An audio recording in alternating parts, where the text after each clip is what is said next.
Good evening, everybody. You've tuned in to Making a Church's First Compassion Sunday Impactful. My name is Ian Durius, and I'm glad you're here. We're going to dive right in so that we can spend as much time on this topic as we can. And we're also going to dive right in because I'm excited for you to hear from tonight's guest and one of my esteemed colleagues, Doug West. In a moment, I'll introduce Doug, but first, a couple of items. We have the screen sharing feature turned on for this broadcast, but we're actually not planning on using it. It's just nice to have the option to share, for instance, a website with you if we feel inspired to during this broadcast. But this broadcast will be more audio than video, so you get to look at me and Doug's faces and all those little kids' faces for a little bit while longer. Also, we have the Ask a Question feature turned on, and I encourage you to ask questions. All you have to do is at any time, whether I'm talking or Doug's talking, you can type a question into that question box. And then at the bottom of the hour or toward the bottom of the hour, I'll curate these questions, and we'll spend the last part of our time tonight together in Q&A. So you'll have an opportunity to ask questions based on what Doug is sharing, and we can address them before we are finished by the end of the hour.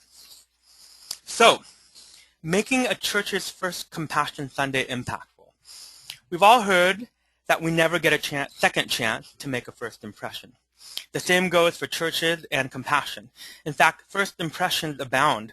The pastor's first impression of compassion, the congregation's first impression of compassion, even your first impression of the church can help you make more of an impact. So this broadcast will feature Compassion Doug West, and all the churches he's worked with has had a First Compassion Sunday, so it's really convenient that way. So thank you, Doug, for spending some time with us tonight. Would you open up by just telling us a little bit about yourself?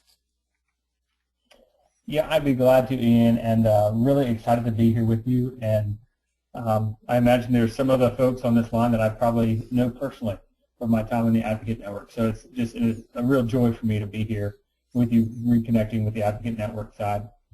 A little bit about me real quick. I live in North Carolina, just outside Greensboro, North Carolina, kind of upper central area. Beautiful area. I've got a beautiful wife and three very active boys, 13, 11, and almost 10. So that tells you a little bit where I am in my life stage right now. We became sponsors, my wife and I became sponsors back in 1998. That was our first connection with Compassion. It was right before we were going on a mission trip to Haiti, and we found out that if we sponsor these kids, we'll be able to visit them in person while we're there, and we just couldn't resist. So we sponsored two little boys, went on that mission trip, got to meet them right off the bat, and then it was about 3 years later that an opening really landed in my lap with Compassion, and so I was able to join in as an Advocate Network regional manager for, at that time it was the South, later became the Southeast, later became a different version of the Southeast, eventually moved into the Northeast, and then in October of 2012, I shifted over to the church development team to focus on what we've got to categorize mid-level churches where I currently serve on a kind of a national scope, so churches really across the whole U.S. And so the bulk of my time, vast majority of my time with Compassion has been as part of the Advocate Network team, and it's still very, very dear to my heart. So again, glad to be on here. Yeah, well said. We're so privileged to have you here, especially because you have spent time working with advocates and even then with churches, and even now in your current role, even more with churches. So I just want to pause just to remind our audience that at any point, if you have any questions about what we're talking about making impact or making a great first impression on a church, please feel free to type it into the questions box. And like I said before, we'll end our time with some Q&A, and some of those cues, or those cues, will be from you. So I encourage you to use that questions box. So Doug, how impactful can a church's first Compassion Sunday be? It can be very big. I think the impression out there at times can be that it's going to be small. It's their first Compassion Sunday. Maybe it's going to be a smaller thing. But I've seen it across the board. Many do start smaller, and obviously the impact can be vastly different depending on how big the church is. I often look at it as a percentage, like the results, like what was the percent response based on the audience, and oftentimes smaller churches have a far greater percentage response than some of the larger churches, which is very exciting. But I really wanted to share with you all a couple stories of some really advocate stories on two different ends of the spectrum, and I think lessons that we can learn maybe from both of those. The first was an advocate out in the Midwest who, and this is probably 8 years ago, who was able to secure a Compassion Sunday at a pretty small church. They were excited about the opportunity. It was not in their own town. They had a bit of a drive. As I recall, it was about an hour drive to get there. So a lot of logistics kind of going into it, time out for them to drive down there, present, and then drive home. But they went down there, very passionate, obviously, to speak on behalf of these children. And when it was all said and done, people gathered some information, but nobody sponsored. 0 sponsorships. And if I'm sure you can imagine the disappointment, the frustration that ensued. And Yeah. this advocate, fortunately, used that time driving home for an hour to vent to God and say, Lord, what is this? You called me to this. You know, I'm supposed to be a voice on behalf of these children, and yet I put all this into it, spend all the time driving, the gas money, all these things, and no kids are sponsored. What, you know, should I just throw in the towel? What, am I just no good at this? And very clearly, she heard that she had been obedient to God's call in her life. The call was to be a voice for these children, not to necessarily be successful. And we are so grateful because she didn't throw in the towel, didn't say, well, I'm no good at this, I better quit. And she continued in her ministry, and later there was great fruit from it. And so that's one end of the spectrum. And so I want you guys to understand and start this. If you do a Compassion Sunday and the results aren't what you hoped, there's no results or they're very small, don't throw in the towel. Don't be discouraged. Remember that you have been obedient to God's call in your life to be a voice on behalf of these children, and keep trying. There's going to be another day for another victory at a different time. On the other hand, it could be that God does an amazing thing. I worked with an advocate who was in my territory, so I knew her. Her name was Erin Huey, and she had the favor of her pastor, and they did Compassion Sunday, and she strategically went to him and said, hey, do you know of any other churches I could approach my area? And he had just happened to be at a pastor's conference where Compassion was presented, and had gone with a pastor that was also in nearby in Texas where she was. And so she was told, yeah, go talk to this pastor. It was Pete Briscoe at Bent Tree Bible Fellowship, and he gave her a referral. She went to Pete and said, hey, I'm a local Compassion advocate. I'd love to help you do a Compassion Sunday. And because he was so impressed with what he had already seen, he said, absolutely, would love to do it, and started planning this event. There were several thousand people who went to that church, and she told me, I believe it was, that she wanted, I think it was like 600 or 500 child packets. And back then, we had never seen a Compassion Sunday go more than like 200 kids. I mean, it was just Wow. unheard of. And so it was kind of crazy. I was like, Aaron, I know you're excited about this, but 500 kids, that's really too much. That's just crazy. You're just really talking crazy at this point. And so she was really pushing me, saying, no, these people really listen to Pete, and he's going to do this big. And so we compromised. I think I sent 400 child packets. And I remember getting a call from her that Sunday morning, and she was bouncing off the walls, so excited. It was like, Doug, the first service is over, but we're almost out of child packets, and we're 2 services to go. I mean, she was just hysterical, and it was amazing. And they ran out. They ran out all 400 packets. We got another 200 to them for the next Sunday. And not all of those were sponsored, but the vast majority were. And I think they ended up somewhere around 550 children, and just blew the door off any Compassion Sunday we'd ever seen. It was a very first Compassion Sunday for this church, the very first time she'd ever worked with this church. And so just thrilling for us to see that of what God did. But again, those two, how impactful can a Passion Sunday be? Going back to your original question, it can be from 0 to hundreds and hundreds of children, or anywhere in between. Ultimately, both of those advocates were obedient to what God called them to do, to be a voice. On one, it was actually speaking and giving the presentation. On the other, for Aaron, it was being a voice and then letting the pastor do the whole presentation and kind of run things and dedicate his whole sermon around this call to action. But ultimately, I believe God was well pleased with how both stepped into the gap for the children in those respects. Yeah, so it sounds like those two are polarities, and then I bet in your experience, and maybe even the audience's experience, everything in between as well. So thanks for speaking to that. Yeah, of course.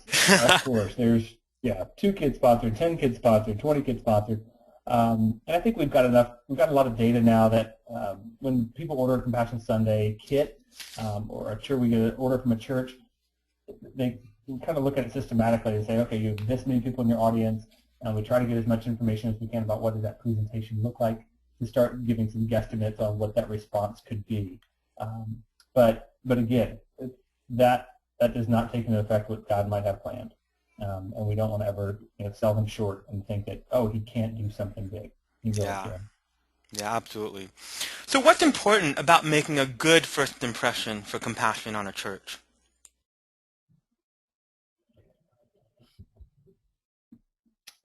Wow. All right. Well, there's a lot of reasons I would say that come to mind for why it's important to make that first impression. We can start just biblically. Colossians 3:23 says, "Whatever you do, work it out with all your heart as working for the Lord." Now, I don't think Jesus is saying, calling us to be preoccupied or worry about how we make a first impression on people. But he is concerned with how do we, what is our character like, and are we doing things with excellence? Are we doing things as if we're working for the Lord? And that's what we're called to do when we put our heart and mind to something. And so if we carry out our Compassion Sunday in that setting, in that mindset, with excellence, then that impression is going to be made. A good, very positive first impression will be made on the pastor, on the church, on the congregation as a whole. And that's going to have some ramifications. So let's take a look at the pastor. While the pastor might not be going into this event thinking that this is going to be a long-term partnership, they might be thinking if this is just a one-time event, yeah, let's do this, it's going to be a missions moment, type announcement kind of thing. I'd say a vast majority of churches do establish ongoing partnerships, or they continue to fund certain ministries that they feel that they can trust, or they feel do a good job, or they feel lines up with where their heart is. And so even if the church isn't thinking about longer-term partnerships and they're thinking, oh, this is just a one-time event, if it's carried out with excellence and it makes a really good impression, I think they're all that more likely to be open to hosting a Compassion Sunday again, to making it a part of the maybe the annual focus that they do. Maybe it actually starts to become a part of the very DNA of that church body. Perhaps some of you have seen that difference when a church is hosting a Compassion Sunday and it's more of an announcement type thing, which, hey, we'll welcome that. We'll take that any day, versus a church where it's part of who they are. They really, the pastors and staff are very concerned about seeing their congregation engaging with the poor and how it can transform that sponsor as well as the child who's in poverty. And so those are the things that can be the impression that can be made. And so if Compassion is hosted with excellence and things, when they're thinking about longer term partnerships, maybe they come back to Compassion and say, hey, they did things really well. That seemed like they had all their ducks in a row. It was presented well. The materials were really useful and relevant to our congregation. And so those are things that, from the pastor's perspective, that I really think can make a difference. And so a longer-term option in the mind of a pastor or leader, if they're thinking about this, they maybe maybe they're open to it going into it. They're not thinking this is a one-time thing. But if they're thinking this is a long-term partnership that we're starting and it goes really bad because it's just hosted really poorly, that might change their mind as well. And they might say, maybe we don't want to do this. We've got to rethink our decision to make a long-term kind of partnership happen here. So again, whether they're going into it thinking it's a one-time event or going into it thinking this can be a long-time partnership, if it's hosted well, if it's run with excellence, and you make that good first impression and ongoing impression, then the more likely that they're going to want to continue to work with Compassion and work with you as an advocate coming in. So so that's from the pastor's perspective. I also want to look real quick, what's the first impression on that congregation? That's going to have huge ramifications as well. Again, looking at it in the reverse lighting, that if it's poorly organized, if the display is really not laid out well and kind of disorganized, if it makes a bad impression, well, maybe people start thinking that Compassion's leadership is kind of disorganized, or the program out in the field is poorly run, and are they really monitoring these kids right? They can't keep their paperwork straight, or different things that they're seeing there maybe at the table or during the presentation. So if people see a well-organized and well-run event, they're more likely to trust that Compassion is a well-run ministry, and therefore more likely to sponsor. I'm sure there's examples that you can think of ministries or businesses that you see that you think they're not really doing a good job. I don't know if I trust them just based on that initial impression. If it looks sloppy, or it's the spokesperson is really just doesn't know a lot of what they're talking about, seems disorganized, is unable to answer questions, things like that. But being well organized, it's either going to solidify that good impression, or if somebody in the congregation has already a bit of a negative impression of Compassion from something previously they saw at a different venue, at a concert, whatever, maybe that's going to start to erase that negative impression and maybe turn that around. So I truly believe that if the event is well run, it's going to result in more sponsorships. And a possible ripple effect from that is that the pastor may be surprised or impressed by those results and be all the more likely to take notice and consider a longer-term partnership or more deep way of engaging with Compassion if he or she sees that this is a ministry that really engages the congregation. People are getting behind this and they're excited about it. Maybe I can leverage that a little bit. So whether it's the impression from the congregation, whether it's the impression from the pastor, I really feel it makes a difference, and it's kind of like Compassion's reputation is being formed there. And so it's really vital that we make a good impression, that we really do things with excellence so that that impression is made positively. So far I've been asking you some questions, but I want to take a pause here and ask our audience a question so that maybe it inspires their questions as well for our Q&A time at the end here. So audience, what is standing out to you? What is unclear, or what would you like more information on? Feel free to use that chat or that question box, and again, we'll revisit some of those before we finish up here. So Doug, I know our audience have probably participated in Compassion Sunday on some level, but at some point they had their first Compassion Sunday, and then perhaps they've reached out to other churches and had done first Compassion Sundays there. So what's unique about working with a church on their first Compassion Sunday? Well, I really think that for a church having their very first event with us, the first thing they're doing Compassion, I think it's a kind of a pivotal moment for them. It's really the time when they're starting to build trust. It's a big trust issue in my mind for that church, that pastor and the leadership there. For them to approve an event like that, they've obviously vetted Compassion in some form or fashion. They've heard about it from other venues. They've gone to concerts. They know other pastors who've been involved. Maybe they're a sponsor themselves, and so they know enough to make a decision to say, yeah, we'll promote that ministry. But it might be a pretty shallow vetting process. It might be just this general impressions, and they've kind of seen it. And they think Compassion does good work, but they really, if you ask them, they couldn't tell you the the full aspect of what our program is doing. They might think it's kind of a feeding program for kids, and we try to share the gospel with them too, and that's about it. And we all know, as compassion is just a lot of depth in its program, and so they might not know all that. But so for them to open up, it's a big trust issue, and how that first event goes might be the only decision that they're going to consider when they decide whether to host Compassion Sunday again in the future, or whether they're going to do this again and maybe make it a part of who they are as a church body. So by the second or third time a church hosts Compassion Sunday, there might be people in the congregation or even on staff who sponsor, and they're excited about their relationship with their child, with what's going on, the stories and the letters they're getting. And at that point, they'll be maybe excited that the church is hosting and want to help. But for that first time, the unique thing about a first Compassion Sunday is you might be the only person in the entire church who's excited to talk about their ministry, who really wants to share about their ministry.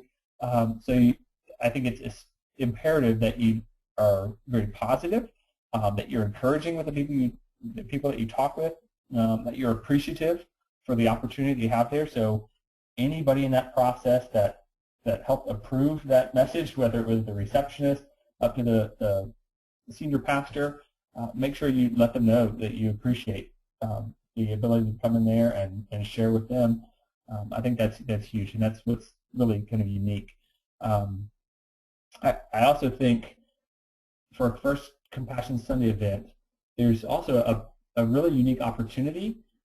It can happen down the road, but right out of the gate, so to speak, you have the opportunity, hopefully, to really work with the pastor and really honor them and their church leadership in designing the event to really work alongside and align with the vision of the church. And if that can happen, if the pastor and leadership are willing to look at compassion strategically enough with you, that might set their trajectory for how deeply they engage with us for years to come. Yeah, sometimes it's going to be you're given 3 minutes or 5 minutes or 8 minutes mission moment, and that includes the video time, and that's it. And it's completely separate from the sermon topic. It's completely different from everything else, and it's more, just a side announcement, or as I kind of see it as almost a commercial. I think a little break from what the church is doing that morning. But if you can, in that planning process, you have a unique opportunity on that first Compassion Sunday to speak with them and try, or at least offer, to align with them and engage in specific ways. And that would be specific children from a particular location, things along those lines that we can kind of get into a little bit more deeper in this call. Yeah, let's unpack the idea of aligning with the church's vision a little bit. It's kind of funny because I think for all of us here in this webcast, it's like, of course compassion aligned with your church's vision. I mean, we obviously are sold on it. We see the change that God brings through the sponsorship and all the other ministries that compassion brings out. But of course, we know, practically speaking, that churches, may have other, callings placed on them, frankly. So maybe we could talk, would you talk a little bit more about what's important about aligning with a church's vision? Yeah, when I talk about that, I've seen the importance of it over and over, and I think my mindset has shifted over the years in doing this. But when we align with the church's vision, what it does, it allows the church to take more ownership of the partnership.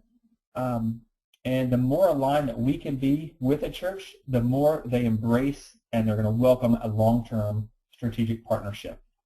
When a pastor really feels that we are coming alongside them and helping them achieve their goal, their vision, their heart to impact the world, then they're going to want to jump on board. It's oftentimes pastors, I've seen a lot of pastors who really see compassion or other ministries as just wanting their pulpit time and wanting to reach the pockets and wallets of the congregation. I heard one pastor say this, and this is pretty extreme, but he said, oftentimes, this is he's speaking in general, but he was speaking on behalf of other pastors, saying there's some pastors out there who equate parachurch organizations with parasites. They just sort of latch on and kind of just suck the funds and the money out of the offering plate, and that's how they see it. And it's ridiculous, but it's scary in some regards to think that pastors would look at potentially see compassion that way. But that's why I think it's really imperative and important up front that we offer, and when you have an opportunity to present to a church, that we offer that opportunity to how can we align with your vision. Now, as an advocate, and I understand your calling, and it's to speak up on behalf of children in poverty around the world. And your heart is beating for these kids in Bolivia and Tanzania and Indonesia and all over the world who are in poverty. And we know the statistics, and maybe you've been there in the field and you've seen it, and you have stories and images in your mind of what they're like. That pastor, keep in mind, that pastor, he might not feel called to them. His calling, he's a shepherd, his flock is the people right there in his church. And he might look at that and say, these people are needy enough. I can't take on the needs of the world. I've got this flock to take care of. And if we can come alongside and help them realize we're not just asking them to just relinquish pulpit time for an announcement, then they can see maybe this is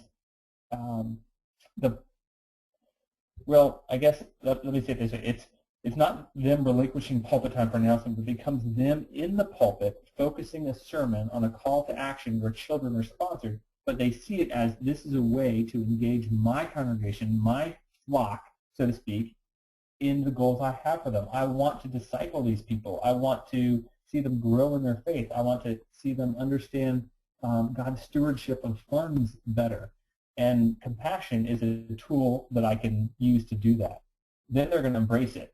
I hope you can understand that difference.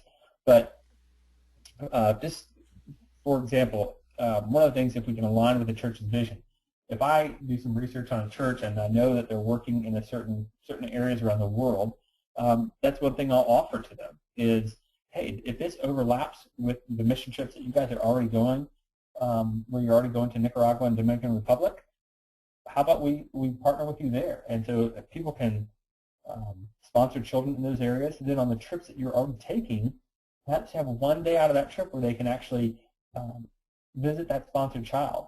And over the course of the year, instead of just one time down and you're done for the rest of the year and you don't think about it again, you're getting letters and you're building relationships throughout the year, and it keeps that country and keeps that people on their heart, and it gets them excited to go back. And as people come back from those trips talking about that visit with that child, other people who might not want, have wanted to go on a mission trip might say, well, we do sponsor Jared down there in Nicaragua. We can visit him, and that might get them off the couch and get them out of their comfort zone to actually go on a mission trip, and it can expand it, explore it.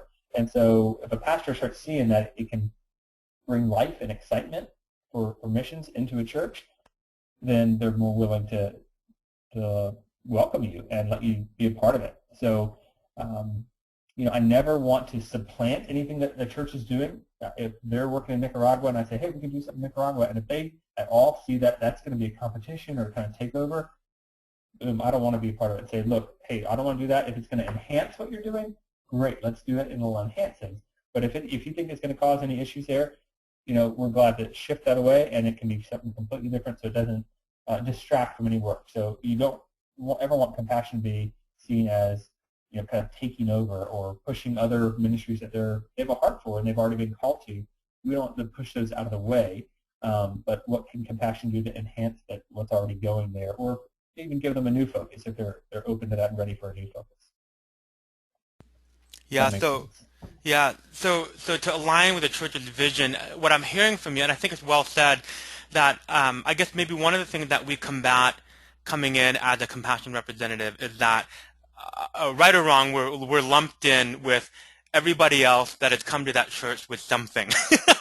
you know, which Right. which is a bummer because I think obviously we really believe in what compassion is doing, and so to be able to align with the vision, I think what I hear from you saying is that really to learn how to speak the church's language. So like if it's a very outreach, evangelistic oriented church, maybe to point out how compassion is evangelistic and it is outreach.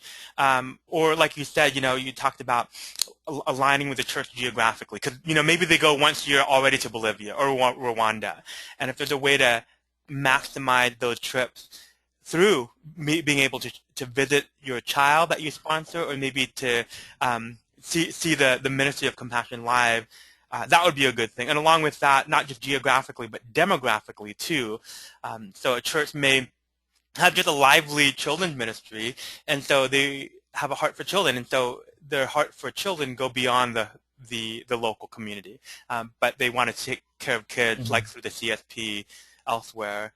And then we also know that, you know, some churches have a heart for, you know, providing safe water or fighting against malaria, things like that. And so it would probably be helpful for us to kind of take that language within compassion to be able to share that with the church because in a lot of ways we are speaking the same language. But then also what I'm hearing you say is like not to like force fit it in, you know, because there's plenty of churches out there who haven't heard about compassion. And so I think ultimately be respectful of the congregation, of the pastor, and where they're at. Is that a good summary? Yeah, it really is. And I think you really hit the nail on the head when you were saying kind of learning to speak their language and understand and hear their heart. And so, again, pastors will often see a parachurch organization, a ministry like Compassion, as saying, here's our program, this is exactly what we do, here's the mold, we need you to fit into it. Yeah. And at Compassion, again, we're not going to completely shift our programs for a single church and things, but our programs there's so many different ways to engage and there's so many ways to talk about it and explain what we do that it really feels like a custom fit for just about any church. Like you said, if their heart is for evangelism, man, we do that well. Over 159,000 children last year, became Christians. Their first-time confession to Christ through their local church. I mean, it's amazing what happened there. If their heart is to build up, they're big into church planting and building up, strengthening local churches. Wow, Compassion does that. Yeah, right. Through local churches, over 6,000 of them. That's the only vehicle we work through because we believe that the church is the hope of the world, through Jesus Christ. And so, depending on what their heart is, it feels like, man, Compassion really fits that. It's not, we're not making things up, but it's just, how do you look at it? Because it fits so many ways. They like to develop leaders, and we're doing that. We like discipling kids, we're doing that. There's, again, like you said, it's learning to speak their language, and really that takes listening to the pastor, listening to their heart, the pastor or the leadership of the church, and really understanding what is it that they want to do? What are they trying to accomplish? What is their goal and missions if they have a missions program going or not? Really hearing that and then saying, I see what you're doing, and here's what Compassion can do. Yeah, I'm glad that you brought up the pastor because, I mean, you mentioned already, making a first impression can be everyone. But because of how a lot of churches are set up, ultimately some decision makers are on pastoral staff, if not the lead pastor or senior pastor. So what are some of the best ways we can engage a pastor with compassion? Great question, and I hope in my answer I don't step on the toes of any advocates out there who really, really love to give presentations. I know there's some of you out there, others who can't stand it, just that's my top fear kind of thing. But there's others who like, man, I love to share my stories and I love to be there, and that's great. But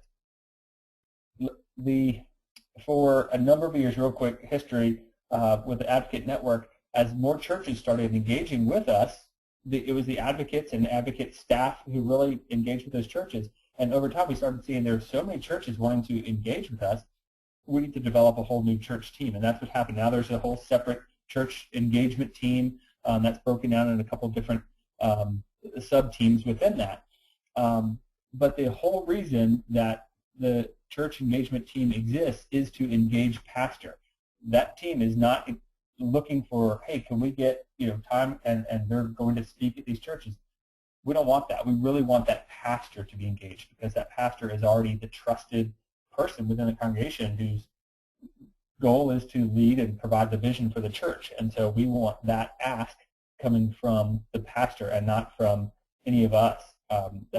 We always think that that's going to be the best thing and see the best results. So I really can't emphasize enough how important it is, if it's possible, to engage the pastor with compassion. I really believe that the more engaged the pastor is with the vision, the more fruitful will be the outcome.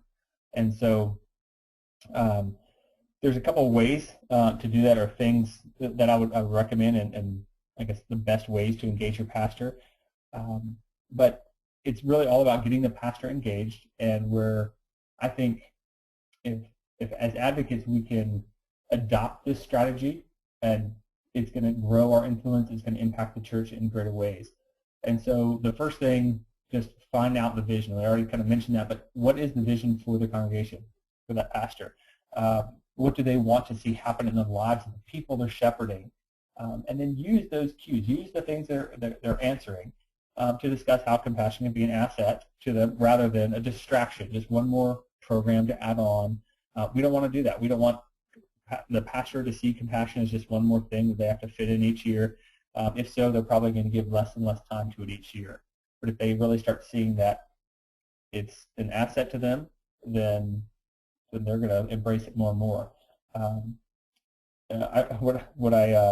It's not so much that a ministry that they have to yield their time or resources to. We want them to see compassion as a ministry that they can wield to achieve their goals. It's a tool for them to help disciple their congregation. And so those are the things that you have to listen for. I met with a pastor. I was actually down with Advocate Letty Vendrell down in Florida, and met with her pastor and asked him. He was fairly new to the church, like a year and a half into the church. And I just said, hey, well, what's your vision for your congregation? What's your vision for the church? And he said, you know, I've been here a year and a half. I don't think anybody's ever asked me that. And so Wow, yeah. pastors are inundated. You need to know pastors are inundated all the time with ministries saying, can we have that, you know, can we, basically that's what they're hearing, that parasite mentality. Can we have time for an announcement? Can we have money for our cause? Whatever it is. You know, how many people are coming along to really wanting just to bless that pastor, to pray for them, to listen to their heart? What's your vision? Where do you want to take this? And so I really encourage you to do that. Try, especially if it's your own church, how can you serve that pastor? Can you write them a note of encouragement to thank them, whether it's compassion related or not? That's just going to win you favor. It's just the right thing to do no matter what. But really kind of come alongside to hear them. And so again, those cues are going to come up, the answers when they share their vision. If it's evangelism, wow, compassion's in that. If it's they want people to be engaged in mission, they have a hard time thinking, we just send money and a check and it's just all impersonal. Wow, compassion is an answer to that. You know, so again, if they realize that this is something that can help them focus and prioritize on their congregation and the goals they have for it, then that's going to be something that causes them to embrace. I would also, in terms of engaging the pastor, I would say the best way is really try to appeal to that pastor to be the one to give the presentation and to make the sponsorship ask, so to speak. There's a ton of scripture references that we all know that tie into the need. If they want a case of, you know, why should they call people to care for the poor, there's plenty of examples there, and they probably don't need help with that. But it's really helping them to understand that people see them as the leader of the congregation, and people trust them as their leader and are looking to them for direction. We go to our pastor and we expect to hear the Word of God preached with accuracy, and oftentimes there should be, if we're reading our scripture correctly, there should be calls to action. What do we do? How do we apply this to our lives? And that's the pastor's role, is to help explain that to the congregation and point us in the right direction, and walk with us and kind of lead us into that. And so appeal to their that sense of leadership in them and affirm them as a leader. And so I think that's a great way to not only affirm them as in their role, affirm them in their gifting and calling as a teacher of the Word, but also ultimately it helps them to take ownership and say this is something that they shouldn't be ashamed of or scared to ask people to do. It's biblical to care for the poor. Compassion is just a great vehicle to do it. In my opinion, it's probably or certainly in terms of holistic child development, it is the best way to do it. But the call to care for the poor is absolutely clear. How are you going to do it? If they examine different organizations, I think Compassion's got really good chance of winning out in terms of if they have to pick one. But also another thing to do is ask the pastor. First Compassion Center, we're talking about first event at the church. Ask them if they have a goal. Is there a number of children that you'd like to see sponsored, or a number of families that you would like to see sponsor children? There's one example from an advocate. She was not in my region, but she had that opportunity and to ask the pastor, what do you want to see happen from this? What's your goal? And he threw out a number. He said, well, I'd love to see 50 people, 50 families in my congregation sponsor kids. So she's like, 50 kids, that'd be great. I'd love to see that as well. And it was bold enough to ask, reply to them and say, just so you know, to see a response like that, to see 50 people out of this congregation sign up, it's going to take more than the 3 minutes that we're planning right now, and for my presentation and a video. And he realized that I think most pastors know that if you really want to get people to act and do something, you've got to give it more pulpit time than just a brief announcement. If they need volunteers for something like that, they really oftentimes need to remind people several times or give it a bigger focus. And so we can do that as well. We can ask the pastor what's their goal, and then ask them if the presentation is in line with seeing a response that they want to see. So that's just another way to engage pastors. But I think it's vital, and I cannot emphasize it enough. And one last thing on this is I really would encourage, especially advocates who really want to give the presentation, to take a back seat if the pastor is willing to. I do that all the time. I would much rather a pastor, even if he's never been to the field and doesn't have personal stories to share, I'd much rather that pastor be the one to present this and ask the congregation to get on board than have me get up and share a story, even if it's a great story and powerful story of me being a sponsored child or seeing what God did through that sponsorship, or all the various stories I could tell after my years of traveling, just because they're going to trust their pastor rather than a guest speaker, way more. So if that pastor is willing to do the presentation, absolutely let them do that. If they're not willing to give it themselves, see, maybe they can present it as an interview that really shows that they're in line with this. This is part of their vision, versus turning it over for an announcement and it seems very separate from what the pastor is doing. So that's just a recommendation in terms of engaging pastors. Yeah. Well, this is gold. I mean, your experience and your daily, rubbing shoulders with churches and pastors is really showing, and especially these last few tips, I think is going to be very helpful for our audience. We have about 15 minutes left, and so can we do a few questions? I'll take that as a yes. Okay, good. So Tim, Kara, and Douglas all asked a very similar question, and so let me see if I could kind of summarize it real quick. So we've talked a lot about first impressions on a church and how to go about doing that. But maybe you could kind of back us up just a few steps. And the questions are from people new to Compassion in doing this, and even someone who had Compassion Sundays regularly at their church. But what tips or strategies can you share about even getting to that first impression? So initially, even getting in touch with the church, what would you say are some of the top few steps to engage a church from very get-go, even before you have to? Well, actually, you are going to make a first impression, but reaching out to a church from square one. Yeah, the church who has not said yes yet, you're just kind of cold calling them, so to speak. Sure. Yeah. Right. Is that the right question?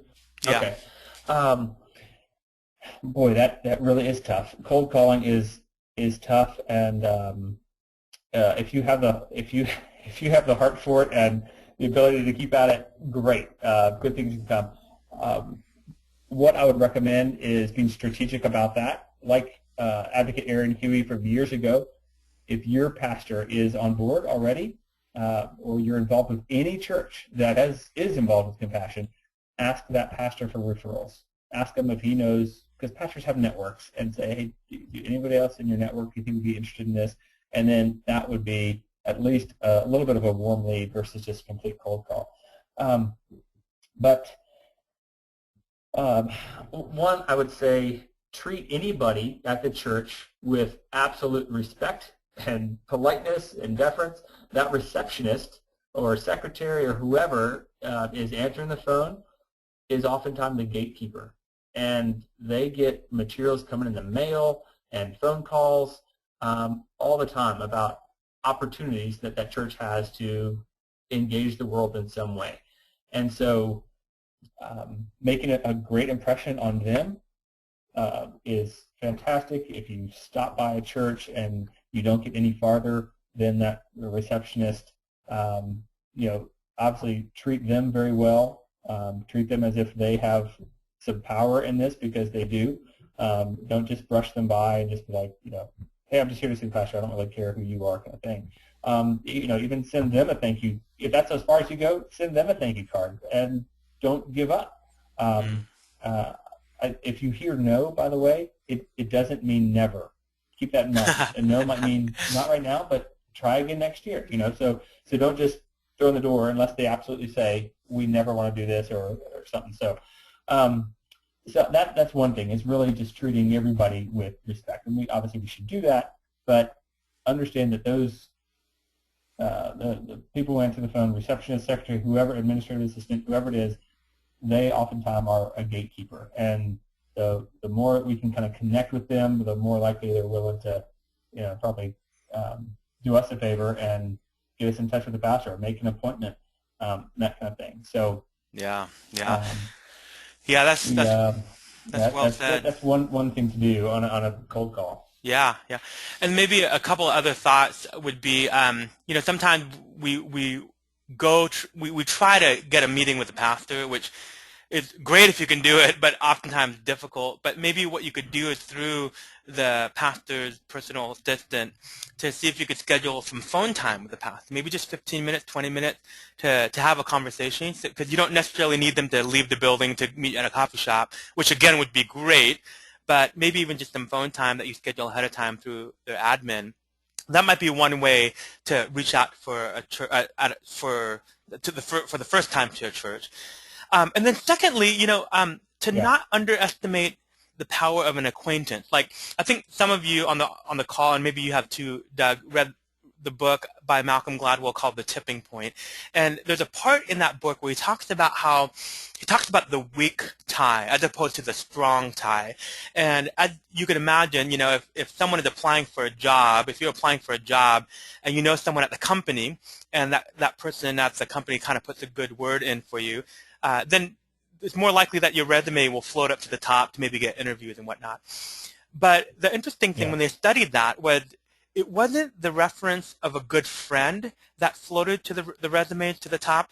It was the recommendation of an acquaintance that floated it to the top. Because the idea is that, your good friends, they know all of you, like they know all your warts and glories. But an acquaintance that you meet maybe at a potluck or a men's ministry, and you just get to know them a little bit, maybe you trade cards or something, and they know you a little bit, and maybe they're at a different church. Don't underestimate, hey, do you think you can get me in at your church somehow? I know you and I don't know each other well, but we know that those kinds of ties, they're called weak ties, but oftentimes they're stronger. So to the audience, I'd recommend, don't underestimate even an acquaintance. Like, you don't have to be best friends with someone to get a referral. You just have to be bold enough to ask for a referral to a church. Yeah, that's true. Those referrals should not just come from pastors. I think that's excellent, Ian, just to look for colleagues, people in the secular workforce that you're working around, that they go to church. And what churches do they go to? Is there a referral? And also, I'd say do your homework. I mean, go on that church's website and find out where are they already engaged in the world. And so Yeah, that yeah. if you have that opportunity to speak to them, you're able to say, hey, I know that you guys are already involved down in Brazil and have a heart there. I was going to talk to you about some possibilities, and that will catch their attention. I've been doing that a lot, and for churches that don't have any missions posted, maybe there's information in their mission statement that talks about our goal is to, make disciples and et cetera, et cetera. Well, boom, that's part of your mission statement, and so I could use that as I talk to them and say, hey, I understand your mission statement says this. Let me tell you how that can be magnified, and you can grow that exponentially through a partnership with compassion. You want to see people become disciples and receive Christ? Look at this. Look at what happens with the children in the program, and your audience would have the opportunity to write letters and just share the gospel with these kids. And it's amazing what's going to happen from that, and it will expand. So those are some other things I think. Just really do your research and understand already before talking with the pastor and finding out what their vision is. What is the vision that's posted on the website? Yeah, yeah. So here's another question, and actually I'm going to let the audience in a little bit behind the scenes. One of the topics we're exploring for these kinds of broadcasts is like how to approach a church in different denominations. As y'all imagine, I mean, you don't have to imagine, denominations are different. So sometimes an approach with compassion to a certain denomination is different than an approach to a church in a different denomination. So Neil, and this is going to be a fun one for you, Doug, I think. But Neil is asking, how do you, actually maybe more broadly, Neil asked, like, what are some denominational considerations that we should keep in mind as we reach out to churches? Knowing that, I mean, at the end of the day, we'll all, sit and receive the juice and the wine and remember Jesus and all that good stuff. But oftentimes there's some other things that maybe in my own tradition I see as peripheral or not as, I shouldn't say important, but just not at the forefront. Versus, my brother or sister in Christ, that it's very much on the forefront. So do you think maybe you could talk a little bit about, this is a whole different episode, but talking a little bit about denominational considerations as you approach church with compassion? Well, I'll answer initially, and you can tell me if you want me to dive deeper, but Okay. We do have the ability to look up what's the denomination that each of our partner churches is associated with. I've found out that information, this report that I have access to, is fairly subjective, and it's filled out maybe each year, every other year by these church partners, and depending on who fills it out, it might be different. One year it might say they're affiliated with the Baptist Church. Next year it might say indigenous, and it's like, well, why? Well, maybe the second time the person filling out realized, well, yeah, we were planted by a Baptist missionary years ago, but we don't have any ongoing affiliation since then, so I don't really think we're tied definitely to the Baptist Church right now. We're just kind of we're an independent church, and so they might list independent. But that being said, we can look up by denomination and say, oh yes, we do partner with, the Church of Christ in this country and things like that. Now, when I'm approaching at any churches here in the U.S., I don't offer that up front. I just don't. It can get, in my mind, it gets a little more messy. It gets more difficult on our end to say, okay, here's this church, but they only want to sponsor kids with, Church of Christ churches, or Assembly of God churches, or Baptist church, whatever it is. If a church starts focusing like that and saying we're only willing to sponsor kids from these churches, it's going to limit and make it a little more difficult for us to find children, perhaps. And so they might want to do an event, and we have to get back to you and say, sorry, there's just no kids available, and they're just limiting what they're doing. I would open that up if a church says that's the only way, but I wouldn't offer that up front to say, oh, we can break this down and only focus on Baptist churches for you. We really try to help churches see the bigger picture of that, and how in the field we work in a cluster model, and we'll open several churches in a given town or area, and those churches come together monthly or quarterly to share best practices. How are you guys doing this? They go through training together when the project facilitator is out, and it's starting to tear down some of the walls that exist between denominations, and we're excited to see that just being, this is the body of Christ together, coming together, and we don't want to start building those walls back up. But if that's the only way a church will partner with us, sure, we'll try to find kids from that specific denomination. Yeah. Does that make sense? I can delve into more things, but. Yeah, that's great. And that, I mean, that could be a whole other conversation, because you and your colleagues are seeing that every day, and even the resource that you pointed, I didn't even think about, maybe affiliating a denomination that works with compassion in the field with a denomination that works with compassion in the United States. So that's well said. Man, I feel like we could talk for another couple more hours. Your church engagement mojo is going, man. But maybe it would be good though for us to wrap up because we're at the top of the hour. So I wanted to wrap up with just a couple of thoughts and then a question or a request of our audience. So here are a couple of thoughts. Number one, we know that Compassion Sunday is coming up on May 4th. And even though that's a few months out, we know that a lot of Compassion Sundays are in the works already for May 4th because, you have to work around the church's calendar. You have to have things prepared and so on. And so obviously it doesn't have to be May 4th. And so if you can find a later date that's better for you all, then go for it.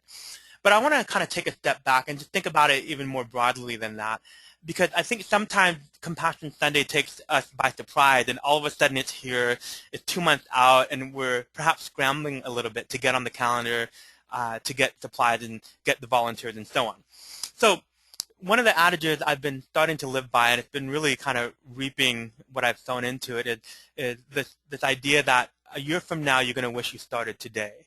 So if you're sitting here in this webinar, in this broadcast, and you're like, you know what, I want to do Compassion Sunday, but I feel like it's late for May 4th, that's okay. Start planning for next year. You know it's going to be in the late or in the spring of 2015. So just start going for it.